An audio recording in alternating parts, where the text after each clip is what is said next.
आप देख रहे हैं WLBS न्यूज। चैनल को सब्सक्राइब करना और बेल आइकन को प्रेस करना ना भूलें।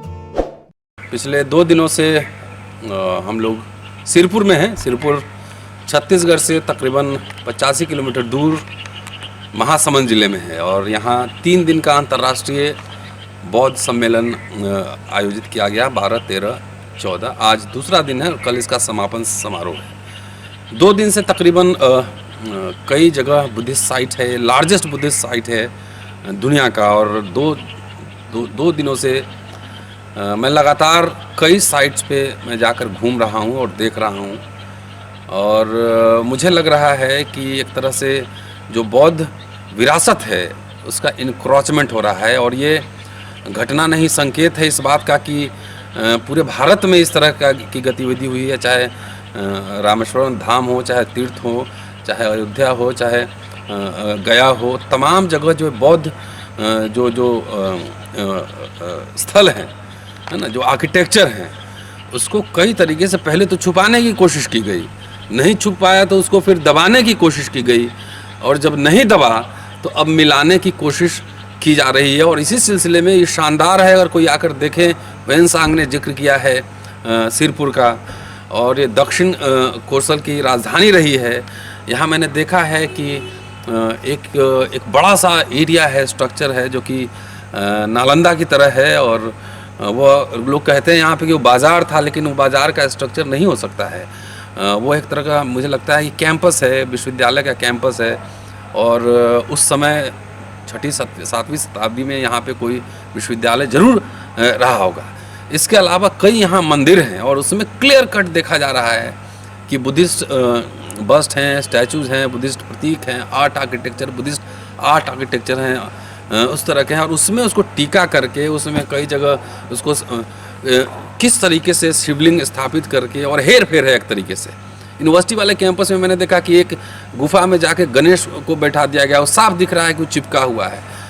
तो ये इसमें शोध संगोष्ठी भी चल रहा है, लोग चर्चा भी कर रहे हैं। आज मुख्यमंत्री भी आए थे छत्तीसगढ़ के बघेल साहब, और हम लोगों ने उनसे अपील भी की है मंच के माध्यम से कि कम जो पूरा एक तरह से बौद्ध विरासत पे एक तरह से डकैती हो रही है पूरे देश भर में, छत्तीसगढ़ में आप हैं और आपसे कहीं सेमिनार सभाओं में आपसे बात होती रहती है, तो कम से कम इतना है कि यहाँ कड़ा कानून बनाएं कि अगर बौद्ध स्थल के साथ छेड़छाड़ की गई तो उसको 10 वर्ष का जो है हम सजा देंगे। इस तरह का कानून यहाँ पे बनना चाहिए और मुझे लगता है कि इस दिशा में कुछ पहल होगी। दूसरी बात है कि इतना बड़ा इसको इम्पोर्टेंस नहीं मिला। 2006 में यहाँ पे एक्सकवेशन शुरू हुआ था और उस समय रमन सिंह गवर्नमेंट जो है उनकी सरकार थी, बीजेपी की सरकार थी। मुझे लगता है कि छेड़छाड़ उस सिलसिला घालमेल जो है उसी समय शुरू हुई। अब तक यहाँ आर्कियोलॉजिकल सर्वे ऑफ इंडिया कोई आधिकारिक रिपोर्ट शायद मुझे लगता है कि नहीं आया है, और इसका जो एक्सकवेशन किया वो रिपोर्ट कहाँ है उस पर चर्चा होनी चाहिए और इसको पूरा वर्ल्ड स्कॉलर के लिए इस साइट को खोला जाना चाहिए। हम लोगों ने ये भी मांग की है, बताया है उन्हें कि कम से कम यहाँ एक शिक्षा का केंद्र रहा है, व्यापार का केंद्र रहा है, तो यहाँ कम से कम एक अंतर्राष्ट्रीय स्तर का बौद्ध विश्वविद्यालय यहाँ जरूर बनना चाहिए।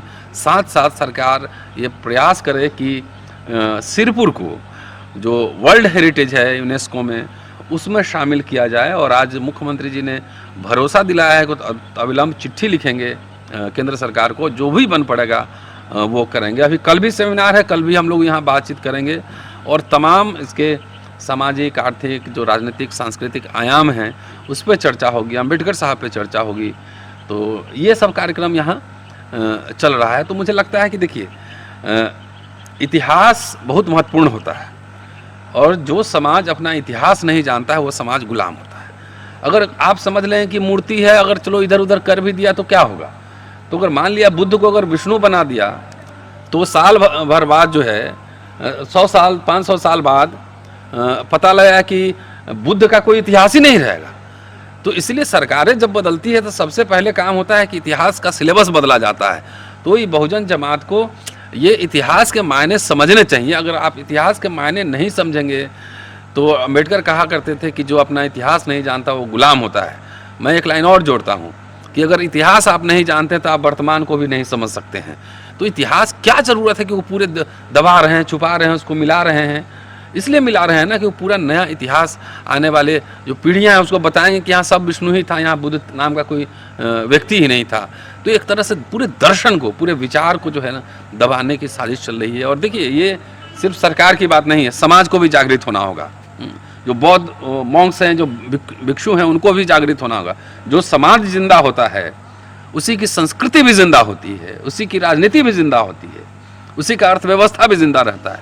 अब उदाहरण दे रहा हूँ कि जो उनका समाज जागृत था, तो बाबरी मस्जिद पे वहाँ पे राम मंदिर बन गया ना, सुप्रीम कोर्ट से लेके तमाम संसद सब कुछ मैनेज हो गया, सब लोग पैसा भी दिए जा रहे हैं। तो ये समाज का भी दायित्व है कि समाज अपने ऐतिहासिक धरोहरों को पहचाने। नहीं पहचानेंगे, इस पर बहस नहीं करेंगे, इसका संरक्षण नहीं करेंगे, इसको बचाएंगे नहीं, तो आने वाली नस्लें जाहिर है सांस्कृतिक गुलाम और गुलामी होगी। तिरुपति बालाजी के बारे में आप क्या बोलना चाहेंगे? नहीं, वो तो आप देखिए, वो तो सब लोग जग जाहिर है। मैं तो श्री रामेश्वर धाम के बारे में बात कर रहा हूँ कि काशी प्रसाद जायसवाल एक बड़े इतिहासकार थे, उन्होंने 1910 में वो लेख लिखा था। तो आप चाहे जगन्नाथपुरी चले जाएं, जितने जगह चले जाएं, आप उसको खोदें ना, आप वो सारे ज़्यादातर जगह बुद्धिस्ट मोनेस्ट्री स्ट्रक्चर ही आपको मिलेंगे। चाहे उत्तर प्रदेश में चले जाएं, बिहार, आप गया में चले जाइए, उसी बुद्धा के टेम्पल के पास जो है विष्णु का टेम्पल बन गया।